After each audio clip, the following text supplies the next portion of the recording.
بسم اللہ الرحمن الرحیم۔ حضرت سلیمان علیہ السلام اللہ تعالیٰ کے نیک نبی اور حضرت داؤد علیہ السلام کے فرزند تھے۔ اللہ تعالیٰ نے آپ کو پوری دنیا کی بادشاہیت عطا فرمائی تھی۔ حضرت سلیمان علیہ السلام زمین کے مشارق و مغارب کے مالک تھے۔ آپ علیہ السلام نے اہل دنیا اور اس کی تمام مخلوقات پر تقریباً 750 سال تک حکومت کی۔ اس کے ساتھ ساتھ آپ ہر جاندار چیز کی زبان کا علم بھی عطا فرمایا گیا تھا۔ ہم آپ کو حضرت سلیمان علیہ السلام کی بادشاہت اور آپ علیہ السلام کی قائد مبارک کے ایمان افروز واقعات تفصیل سے بتائیں گے۔ حضرت سلیمان علیہ السلام کا سلسلہ نسب حضرت ابراہیم علیہ السلام سے جا ملتا ہے۔ آپ علیہ السلام کے والد ماجد حضرت داؤد علیہ السلام اللہ تعالیٰ کے ایک نیک نبی اور رسول تھے۔ آپ علیہ السلام کی والدہ ماجدہ سے متعلق بہت کم معلومات دستیاب ہیں۔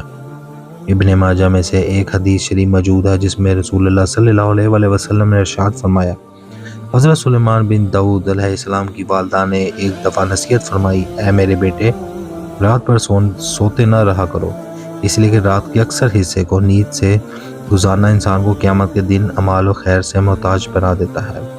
قرآن مجید کی 7 سورتوں میں 16 مقامات پر حضرت سلیمان علیہ السلام کا تذکرہ کیا گیا۔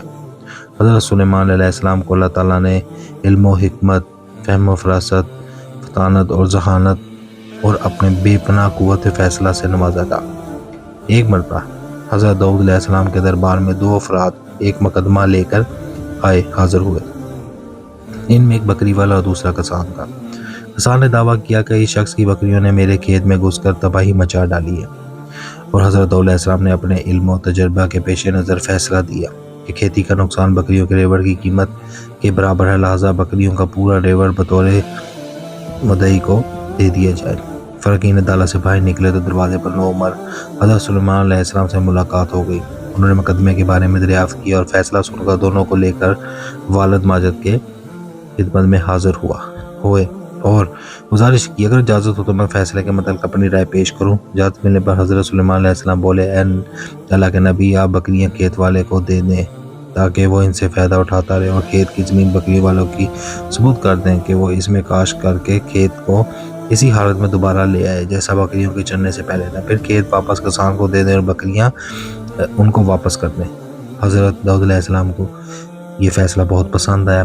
اس فیصلے کا ذکر قرآن مجید کی سورۃ الانبیاء میں کیا گیا ہے۔ اور داؤد اور سلیمان کو یاد کیجیے کہ جب وہ کھیت کے معاملے میں فیصلہ کر رہے تھے کہ کچھ لوگوں کی بکریاں رات کو چر گئی تھی اور ہم ان کے فیصلے میں موجود تھے، اور ہم نے ان کا صحیح فیصلہ سلیمان کو سمجھا دیا تھا۔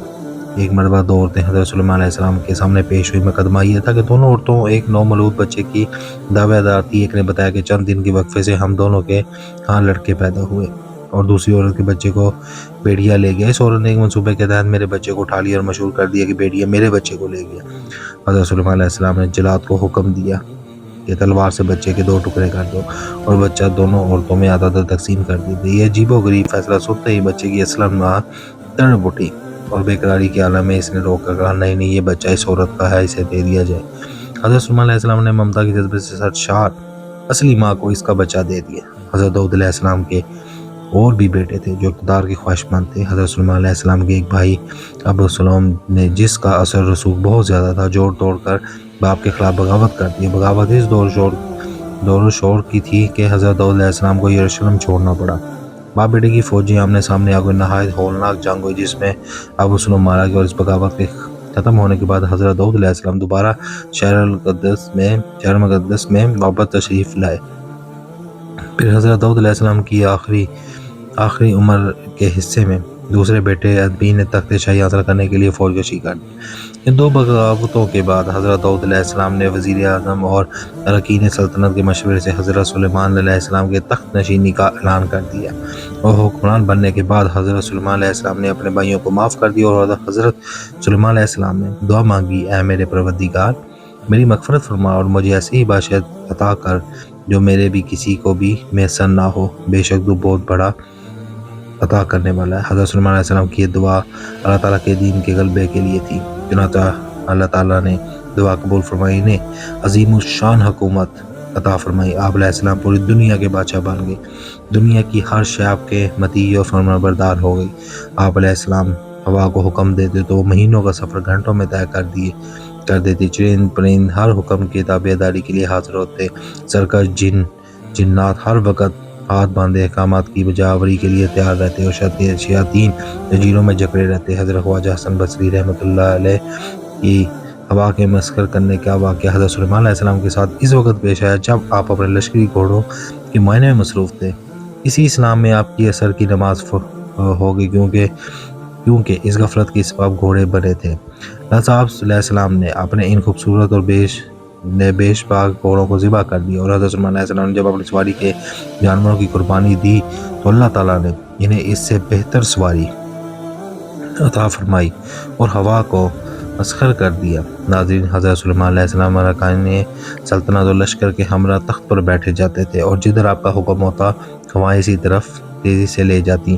ایک مہینے جتنی مسافت صبح سے دوپہر تک ایک منزل میں طے ہو جاتی اور پھر اسی طرح ایک مہینے کی مسافت دوپہر سے رات تک طے ہو جاتی۔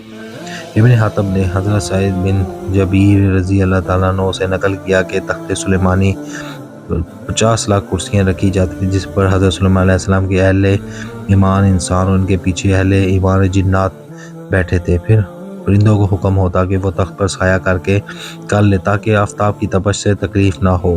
اس عظیم الشان تخت کو اٹھا کر جہاں کا حکم ہوتا وہاں پہنچا دیتی۔ بعض روایت یہ ہے کہ اس ہوائی سفر کے وقت پورے راستے حضرت سلیمان علیہ السلام سر جھکائے اللہ تعالیٰ کے ذکر میں مشغول رہتے تھے۔ اور ناظرین، اللہ تعالیٰ نے جنات اور شیاطین کو بھی حضرت سلیمان علیہ السلام کے تابع اور فرما بردار بنایا تھا، جو نوکروں چاکروں کی طرح آپ کا ہر حکم بجا لاتے اور آپ علیہ السلام کے سمندر کی طرح سے قیمتی موتی ہیرا جواہرات نکال لاتے۔ حضرت سلیمان علیہ السلام کو بڑی اور خوبصورت عمارتیں بنانے کا شوق تھا، چنانچہ وہ آپ علیہ السلام کے حکم پر شاندار عمارتیں بنا دیتے۔ اگر ان میں سے کوئی سرکشی کرتا تو حضرت سلیمان علیہ السلام اسے سزا دیتے اور زنجیروں میں جکڑ دیتے۔ قرآن کریم کی سورۃ انبیاء میں ارشاد ہے، ہم نے بہت سے شیاطین بھی ان کے تابع کیے تھے جو ان کے فرمان سے گوتے لگاتے تھے اور اس کے سوا بھی اور بھی کام کرتے تھے، ان کے نگہبان ہم ہی تھے۔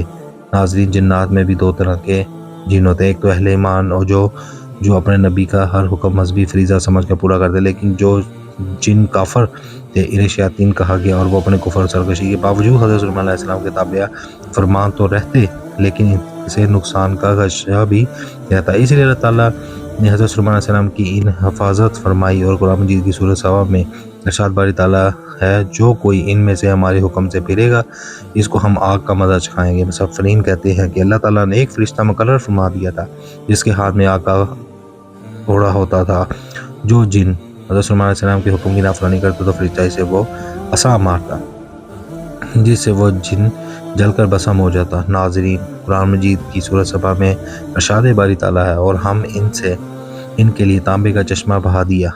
اللہ تعالیٰ کی جانب سے حضرت سلیمان علیہ السلام کو عطا کی گئی معجزات میں سے ایک پگھلے ہوئے تانبے کے وہ چشمے ہیں جن میں جنات بڑی بڑی دیگیں ہیں اور برتن اور بحری جہاز تیار کیے کرتے تھے۔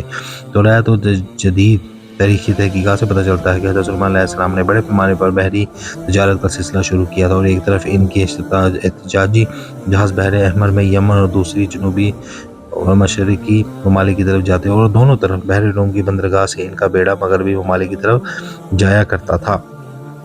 ناظرین، حضرت داؤد علیہ السلام نے بیت المقدس کی بنیاد اس مقام پر رکھی تھی جہاں حضرت موسیٰ علیہ السلام نے خیمہ نصب کیا گیا تھا۔ اس عمارت کو پورا ہونے سے پہلے حضرت داؤد علیہ السلام کی وفات کا وقت آ گیا تو آپ نے اپنے فرزند حضرت سلیمان علیہ السلام کو اس کی تکمیل کی وصیت فرمائی۔ چنانچہ حضرت سلیمان علیہ السلام نے جنات کو اس عمارت کی تکمیل کا حکم دیا۔ جب آپ علیہ السلام کی وفات کا وقت قریب پہنچا تو آپ نے دعا کی کہ علیہ السلام کی وفات حضرت سلیمان علیہ السلام کی وفات جنات پر ظاہر نہ ہو تاکہ جنات عمارت کی تکمیل تک مصروف رہیں۔ خدا حافظ۔